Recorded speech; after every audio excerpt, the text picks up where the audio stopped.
રિપોર્ટમાં આપનું સ્વાગત છે। હું છું પંકજ શર્મા। શરૂઆત મહત્વપૂર્ણ ખબરથી। સુરતમાં અસામાજિક તત્વો બેફામ બની ગયા છે। બુકાનીધારીએ બાઇક સળગાવ્યું। પાંડેસરાના મારુતિનગરમાં આ ઘટના બની। જ્વલનશીલ પદાર્થ બાઇક પર છાંટી દિવાસળી ચાંપી। ઘટના સીસીટીવીમાં કેદ થઈ છે। સીસીટીવી ફૂટેજમાં સ્પષ્ટ દેખાય છે કે આ શખ્સ પહેલા આસપાસ નજર દોડાવી રેકી કરે છે, ત્યારબાદ તે પાર્ક કરેલી એક બાઇક પાસે જાય છે અને પોતાની સાથે લાવેલો કોઈ જ્વલનશીલ પદાર્થ બાઇક પર છાંટે છે। બુકાનીધારીએ આ બાઇક સળગાવ્યું। પાંડેસરાના મારુતિનગરમાં આ બનાવ બન્યો। બુકાનીધારીએ આ બાઇક સળગાવ્યું હતું। સુરતના આ વિસ્તારનો પાંડેસરા વિસ્તારનો આ બનાવ છે। દિવાસળી ચાંપી હતી, તસવીરોમાં જોઈ શકાય છે। આખી આ ઘટના કેદ થઈ છે સીસીટીવીમાં। વધુ માહિતી મેળવીએ સંવાદદાતા સુરતથી કીર્તેશ પટેલ જોડાયા છે। કીર્તેશ, આ બુકાનીધારી વિશે કોઈ સગડ મળ્યા છે પોલીસને? બિલકુલ, સુરતના પાંડેસરા વિસ્તારની ઘટના છે। ત્યાં મારુતિનગરમાં મોડી રાત્રે બુકાનીધારીએ એક બાઇક પર જ્વલનશીલ પેટ્રોલ જેવી વસ્તુ છાંટી તેને સળગાવી નાખવામાં આવી હતી। જોકે સમગ્ર ઘટનાના સીસીટીવી સામે આવ્યા છે। આ વિસ્તારમાં અસામાજિક તત્વોનો એટલી હદે આતંક છે કે આવી ઘટનાઓ અવારનવાર બનતી હોય છે। ખાસ કરીને સુરત પોલીસે છેલ્લા 3 દિવસથી કોમ્બિંગ પેટ્રોલિંગ શરૂ કર્યું છે। રાત્રિ દરમિયાન પેટ્રોલિંગ કરે છે। આ વચ્ચે આ ઘટના બનવી એટલે કે અસામાજિક તત્વો પોલીસને ખુલ્લી ચેલેન્જ થાકી રહ્યા છે। સીસીટીવી સામે આવ્યા છતાં પણ હજુ સુધી આરોપીની કોઈ પણ બહાર મેળવવામાં પોલીસને નિષ્ફળતા મળી છે। જી કીર્તેશ, આભાર માહિતી આપવા માટે। વડોદરામાં પણ કંઈક આવા જ દ્રશ્યો જોવા મળ્યા। અસામાજિક તત્વોનો વડોદરામાં પણ આતંક છે। વધુ એક હુમલાની ઘટના સામે આવી છે। રેલવે સ્ટેશન પાછળ મોડી રાત્રે બોલાચાલી બાદ હુમલો થયો। તીક્ષ્ણ હથિયાર વડે હુમલામાં એક વ્યક્તિ ઇજાગ્રસ્ત થઈ। એસએસજી હોસ્પિટલમાં સારવાર હેઠળ છે। હુમલાખોરો તલવાર સાથે ખાનગા મોહલ્લા પહોંચ્યા। વિસ્તારમાં હથિયારો સાથે ધમકી આપ્યાની ચર્ચાએ લોકોમાં ભયનો માહોલ ઉભો કર્યો। સીસીટીવીમાં કેટલાક શખ્સો હથિયાર સાથે દેખાયા। આ ઘટનાને લઈ સ્થાનિકોમાં રોષ છે। કડક કાર્યવાહીની માંગ ઉઠી છે। પોલીસે સમગ્ર મામલે વધુ તપાસ હાથ ધરી છે।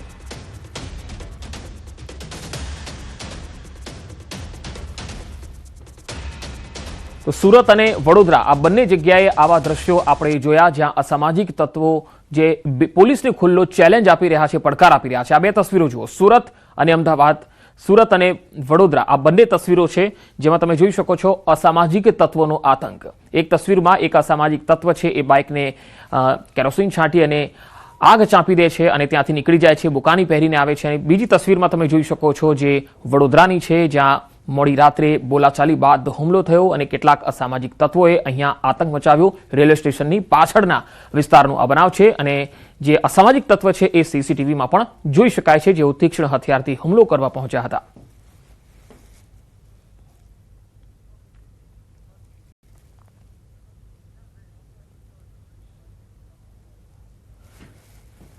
તો વડોદરા અને સુરત બંનેની તસવીરો આપને બતાવી રહ્યા છે। અહીંયા આ અસામાજિક તત્વો પોલીસને ચેલેન્જ આપી રહ્યા છે અને ખુલ્લામાં જાહેરમાં જ આ રીતે આતંક મચાવી રહ્યા છે, બાઇકને આગ ચાપી રહ્યા છે। તો વડોદરામાં તીક્ષ્ણ હથિયારથી અસામાજિક તત્વો હુમલો કરે છે। વડોદરા રેલવે સ્ટેશનની પાછળના વિસ્તારનો બનાવ।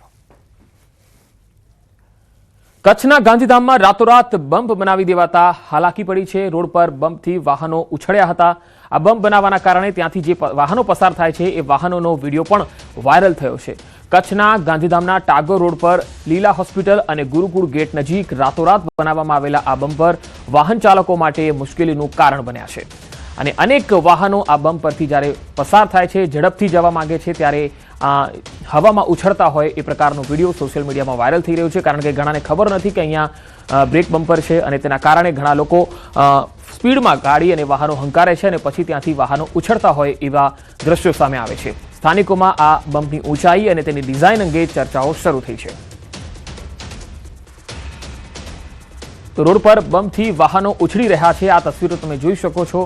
બની શકે કે અહીંયા વાહનો ખૂબ પસાર થતા હોય, ટ્રાફિકથી ધમધમતો વિસ્તાર હોય, એટલે આ બમ્પ બનાવવામાં આવ્યો હોય જેથી અહીંયા કોઈ અનિચ્છનીય બનાવ અકસ્માત ન થાય। પરંતુ આ જે બ્રેક બમ્પર બનાવવામાં આવ્યો છે તેની ખાસ વાહન ચાલકોને જાણકારી નથી હોતી। દૂરથી આવે છે તો પણ એ બમ્પ દેખાતો નથી અને રૂટીનમાં જે વાહન ચાલકો ત્યાંથી પસાર થાય છે એ સ્પીડમાં જતા હોય છે। સાબરકાંઠામાં રફતારના રાક્ષસો બેફામ છે। હિંમતનગરના પોલો ગ્રાઉન્ડમાં બેફામ કારનો કહેર જોવા મળ્યો। ઘર આગળ બેઠેલા 3 લોકોને અડફેટે લીધા। રાત્રિ દરમિયાન ઘર આગળ બેઠા હતા એ દરમિયાન આ ઘટના બની। ત્રણેયને સારવાર માટે હોસ્પિટલ ખસેડાયા।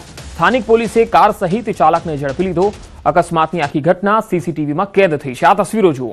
સાબરકાંઠાના હિંમતનગરના પોલો ગ્રાઉન્ડનો આ બનાવ છે, જ્યાં એક રાત્રિ દરમિયાન ઘર આગળ બેઠા હતા. એ દરમિયાન ત્રણેયને સારવાર માટે હોસ્પિટલમાં ખસેડાયા હતા. 3 લોકોને અડફેટે લીધા હતા. કારનો આ કહેર, કેટલી સ્પીડમાં આ કાર આવતી હતી કે જે બેઠેલા 3 લોકો હતા તેને પણ અડફેટે લઈ લે છે. જો કે આ તમામ 3 લોકો છે તે ઈજાગ્રસ્ત થયા છે.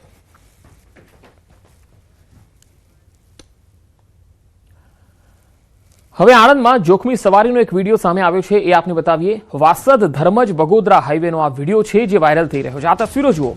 ઇકો અને તુફાનમાં જીવના જોખમે મુસાફરી કરતા આ લોકો, છત પર મુસાફરો અને સામાન સાથે મુસાફરી. ન્યૂઝ 18 ગુજરાતી આ વિડીયોની પુષ્ટિ નથી કરતું. વિડીયો વાસદ બગોદરા 6 લેન પર ઓવરલોડિંગના આ જોખમી દ્રશ્યો છે. તસવીરો તમે જોઈ શકો છો કે કેવી રીતે ઠાંસીને લોકો આ ક્રુઝરની અંદર સવાર થઈ રહ્યા છે. કેટલાક લોકો ઉપર બેઠા છે. સામાનથી ખીચોખીચ આખી ગાડી જે છે ભરેલી છે. ઇકો ગાડીનો આ દ્રશ્ય જુઓ. 2 અલગ અલગ ગાડીઓ છે. એક ઇકો ગાડી છે, એક ક્રુઝર ગાડી છે. લોકો પોતાના સામાન ઉપર છત પર લગાવે છે અને તેને પર બેસેલા જોવા મળે છે. અહીંયા કોઈ અનિચ્છનીય બનાવ બને તો જવાબદાર કોણ? અહીંયા જે બેઠેલા લોકો છે તેમને પણ પોતાના જીવની પરવા નથી અને જે ચાલક છે એને પણ પોતાના જીવની પરવા નથી. 2 અલગ અલગ તસવીરો જુઓ. એક તરફ ઇકો કારમાં જોખમી સવારી, બીજી તરફ ક્રુઝરમાં જોખમી સવારી તમે જોઈ શકો છો. અને આ પરપ્રાંતીય અથવા તો શ્રમિકો હોઈ શકે છે જેઓ પોતાના વતન જતા હોય છે, ત્યારે આ જ પ્રકારના દ્રશ્યો આપણે જોતા હોઈએ છીએ. આણંદના આ દ્રશ્યો જોખમી સવારી છે. ક્યારે પણ આ પ્રકારે સવારી ન કરવી જોઈએ, નહીં તો ગમે ત્યારે અકસ્માતનો ભોગ બની શકે છે. હવે હદ થઈ છે. 3 અલગ અલગ તસવીર. ગાંધીધામમાં જે બમ્પ બનાવાયો છે એ થોડો જોખમી લાગી રહ્યો છે અને તેના કારણે વાહનો ઉછળે છે. બીજી તસવીરમાં તમે જોઈ શકો છો કે એક કાર રફતારથી આવે છે, 3 લોકોને અડફેટે લઈ લે છે. હિંમતનગરના પોલો ગ્રાઉન્ડનો આ બનાવ. અને ત્રીજી તસવીર આણંદના વાસદ હાઈવે પાસેની છે, જ્યાં જોખમી સવારી કરી રહ્યા છે ઇકો કારમાં અને ક્રુઝર કારમાં.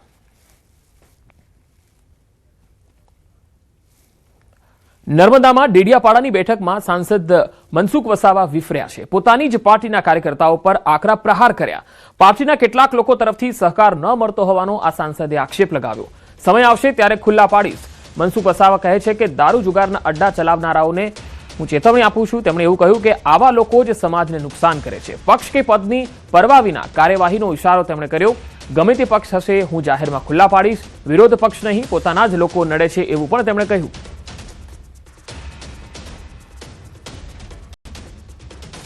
વિરોધ પાર્ટી વાળા કરતા આપણા લોકો વધારે આપણને નડે છે. હવે એમને કઈ ખબર નહીં હું આ અડ્ડાઓ સાથે સંકળાયેલા લોકો છે. મોતીભાઈ, જે સત્ય જો આવું ખબર પડે એને ખુલ્લા પાડવાના, ખુલ્લા પાડવા પડે આવા લોકોને. જાહેર આગેવાન થઈને તમે અડ્ડા ચલાવો, આગેવાન થઈને તમે સટ્ટા બેટિંગ દારૂ જુગારના અડ્ડા વાળાને તમે મદદરૂપ થાવ, તમે એના સમાજ સેવક ભાઈ, તમે સમાજના દુશ્મન છો. સુરતમાં નાસિરનગર ભૂતિયા ડિમોલિશન મામલે વધુ એક ખુલાસો થયો. અહીંયા નાસિરનગરના લોકો બિલ્ડર પાસેથી પૈસા લેતા હોય તેવો વર્ષ 2023નો એક જૂનો વિડીયો વાયરલ થયો. આ વિડીયોમાં ઝાકીર નામનો વ્યક્તિ મધ્યસ્થી બનીને કાચા ઝૂંપડા દીઠ 80,000 અને પાકા મકાન દીઠ 2 લાખ રૂપિયા બિલ્ડર પાસેથી અપાવતો નજરે પડે છે. સ્થાનિકોના આરોપ પ્રમાણે 2023માં પાલિયા લાઇફસ્ટાઇલ પ્રોજેક્ટ ખાતે પોલીસે લોકોને પકડીને મનપા દ્વારા આ જ રીતે સરકારી જગ્યા કહીને ડિમોલિશન કરાવ્યું. આ વખતે ભાજપ લઘુમતી મોરચાના આગેવાનને આ પ્રક્રિયામાં સામેલ ન કરાતા પોતાનું કમિશન અને દલાઈ ગુમાવવાના ડરે જૂનો વિડીયો વાયરલ કરીને તંત્ર સામે સવાલ ઉભા કરાયાની ચર્ચા છે. સ્થાનિક લોકો હવે આરોપ લગાવી રહ્યા છે કે 2023 અને બંને ડિમોલિશન ભૂતિયા છે, જેમાં પોલીસ અને મહાનગરપાલિકાની સીધી સંડોવણી છે.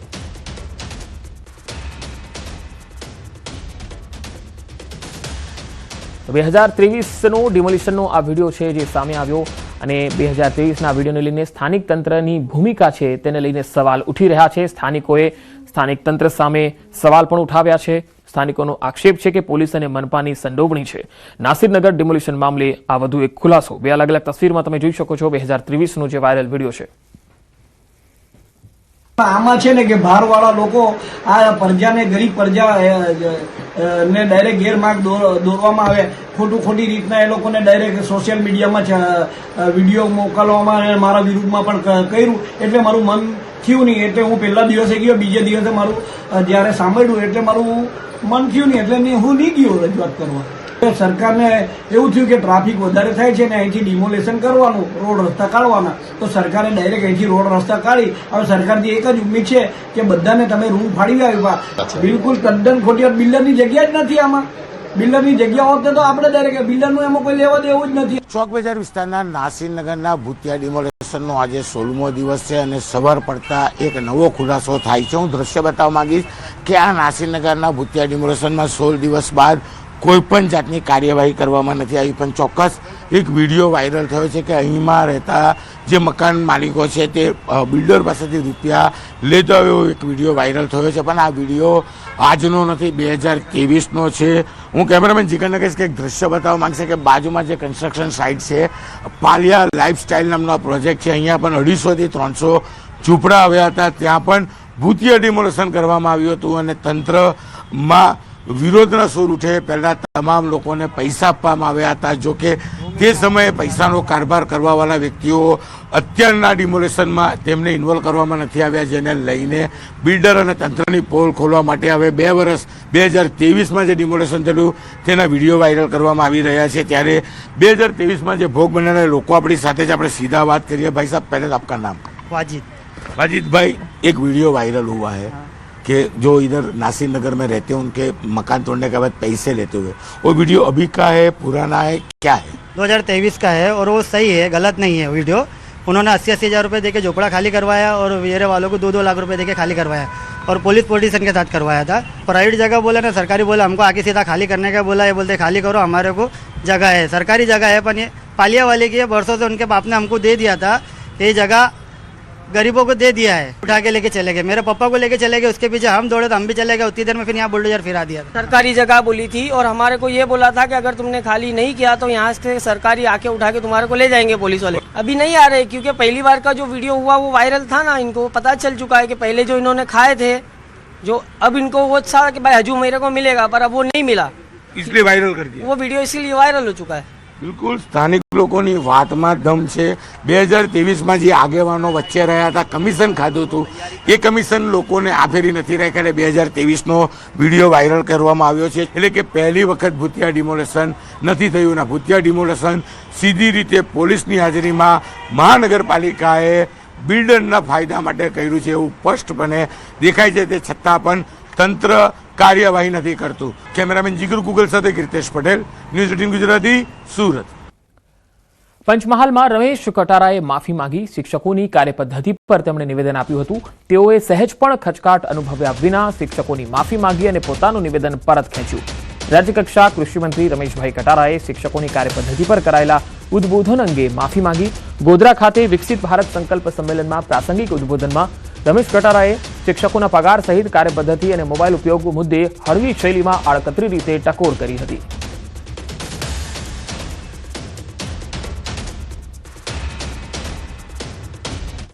નમસ્કાર શિક્ષક મિત્રો, જ્યારે ગોધરા સંમેલન રાખ્યું હતું ત્યારે મારા વખતે મારાથી કંઈક બોલાઈ ગયું હોય તો હું શિક્ષક મિત્રોને માફી માંગુ છું અને મારા શબ્દો હું પાછો કહેશું છું.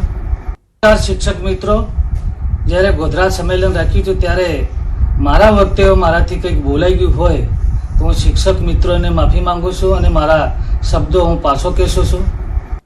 તો મંત્રી રમેશ કટારાએ માફી માંગ્યા બાદ પ્રતિક્રિયા આવી. રાષ્ટ્રીય શૈક્ષિક સંઘના પ્રમુખે નિવેદન આપ્યું. મંત્રીજીએ ખુલ્લા દિલથી માફી માંગી લીધી છે. શિક્ષકોના મનમાં મંત્રીજી વિશે રાગ દ્વેષ નથી. સાથે મળીને સારા શિક્ષણ માટે કામ કરીશું. શિક્ષકો પ્રત્યેની સંવેદના દાખવી છે. ખુલ્લા દિલે શિક્ષકો પ્રત્યે બોલાયેલા વચનો એ પાછા ખેંચ્યા છે અને સમગ્ર શિક્ષક સમાજની માફી પણ માગેલી છે. શૈક્ષિક મહાસંઘ રમેશભાઈ આ કટારાના આ વક્તવ્યને આવકારે છે. ખેડૂતોની ચિંતામાં વધારો કરતા એક સમાચાર આવી રહ્યા છે. ચોમાસું ગુજરાતમાં આગમનની સામાન્ય તારીખ જે છે એ 15 જૂન છે, પરંતુ ગુજરાતમાં ચોમાસાના આગમનની તારીખ હજુ સુધી ચોમાસાના આગમનના એંધાણ નથી દેખાઈ રહ્યા. હજુ પણ એકાદ સપ્તાહ રાહ જોવડાવી શકે છે ચોમાસું. ચોમાસા માટે મોટાભાગના પરિબળ પ્રતિકૂળ છે. ધીમે ધીમે કેટલાક પરિબળ અનુકૂળ થવાની સંભાવના છે. તો વધુ માહિતી મેળવીએ સંવાદદાતા લખમણ પટાર જોડાયા છે. લખમણ, 15 જૂનમાં આમ તો ગુજરાતમાં ચોમાસું આવી જતું હોય છે, પછી છેલ્લી તારીખ 23 જૂન પણ આવી, પરંતુ શું કારણ છે કે નક્કી સમય કરતા મોડું આવી રહ્યું છે ચોમાસું? જી પંકજ, બિલકુલ અત્યારે ખેડૂતોના શ્વાસ અધર ચડી ગયા છે, કેમ કે ચોમાસું 15 જૂન સુધીમાં ગુજરાતમાં એન્ટ્રી કરી લેતું હોય છે, પરંતુ અત્યારે હાલ 15 જૂન સુધીમાં જે ચોમાસું છે એ માત્ર ને માત્ર દક્ષિણ મહારાષ્ટ્રના જે ભાગો છે, હજુ મુંબઈ સુધી પણ ચોમાસું નથી પહોંચ્યું, એટલે ખેડૂતોની ચિંતા વધારે વધી છે. 4 જૂને દેશમાં ચોમાસાની સત્તાવાર રીતે એન્ટ્રી થઈ હતી, પરંતુ 11 દિવસ વીતી ગયા છે, હજુ કેરળથી ચોમાસું ગુજરાત સુધી નથી પહોંચ્યું. સામાન્ય રીતે 1 જૂને કેરળમાં ચોમાસાની એન્ટ્રી થતી હોય છે, પરંતુ આ વખતે 4 દિવસ મોડી થઈ, એટલે ખેડૂતોને આશા એવી હતી કે ભાઈ ચોમાસું છે એ ગુજરાત સુધી ઝડપથી પહોંચશે, પરંતુ મહારાષ્ટ્ર પહોંચ્યા બાદ ચોમાસાની ગતિ મંદ પડી અને અરબ સાગરની જે શાખા છે તે ધીમી પડી જતા અરબ સાગરની શાખા છે છેલ્લા 5 દિવસથી મહારાષ્ટ્રના જે સોલાપુર વિસ્તારના આસપાસનો વિસ્તાર છે ત્યાં સ્થિર થયેલી છે, અને એટલા માટે જ અત્યારે જે ગુજરાતમાં ચોમાસાની એન્ટ્રી થવી જોઈતી હજુ સુધી નથી થઈ, અને જે ચોમાસાને લઈને જે પરિબળો હોય છે તે હાલ તમામ મોટાભાગના જે પરિબળો છે તે પ્રતિકૂળ જોવા મળી રહ્યા છે. એટલા માટે જ જે માત્ર ગુજરાત જ નહીં, દેશમાં પણ વરસાદની જે પ્રવૃત્તિ હોવી જોઈએ, જે વરસાદ થવો જોઈએ, જે ગતિવિધિ જોવા મળવી જોઈએ એ જોવા નથી મળી રહી. છૂટો છવાયો વરસાદ જરૂર દેશના અનેક વિસ્તારોમાં પડી રહ્યો છે, પરંતુ જ્યાં ચોમાસાની એન્ટ્રી થઈ છે, તમિલનાડુ છે, કર્ણાટક છે, મહારાષ્ટ્ર છે, કેરળ છે, આ જે રાજ્યોમાં છે ચોમાસું ભરપૂર જામવું જોઈએ, એના બદલે હજુ ચોમાસું મંદ ગતિએ ચાલી રહ્યું છે. ત્યાં જેટલા પ્રમાણમાં જેટલી તીવ્રતાથી વરસાદ પડવો જોઈએ, જે પૂર આવવું જોઈએ પહેલા જ વરસાદમાં, એ પ્રમાણનો વરસાદ હજુ જોવા નથી મળી રહ્યું. એનું એકમાત્ર કારણ એ છે કે જે ચોમાસાને લઈને જે પરિબળો છે, જે ચોમાસાને વેગ આપતા હોય છે, એ તમામ પરિબળોમાં મોટા ભાગના પરિબળો છે તે નબળા છે, અને જે હવામાન નિષ્ણાતો છે તેમની આશા છે કે આગામી સમયમાં આ જે ચોમાસાને જે વેગ આપે એવા છે, ચોમાસાને બળ આપે એવા પરિબળો છે તે લગભગ હવે ધીમે ધીમે આ સપ્તાહમાં અનુકૂળ થશે, અને આવતા સપ્તાહ સુધીમાં ગુજરાતમાં ચોમાસાની સત્તાવાર રીતે એન્ટ્રી થઈ શકે છે.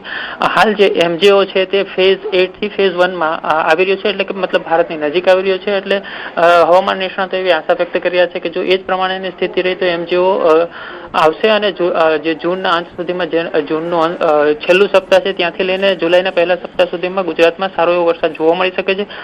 હવામાન નિષ્ણાતો એવું પણ જણાવી રહ્યા છે, જે ખેડૂતો માટે એક રાહતના સમાચાર હોઈ શકે છે, કે ભલે ચોમાસું થોડું એકાદ સપ્તાહ મોડું આવશે ગુજરાતમાં, પરંતુ ચોમાસાની શરૂઆત ધમાકેદાર થશે અને પહેલો વરસાદ છે તે સારો થઈ શકે છે. પંકજ.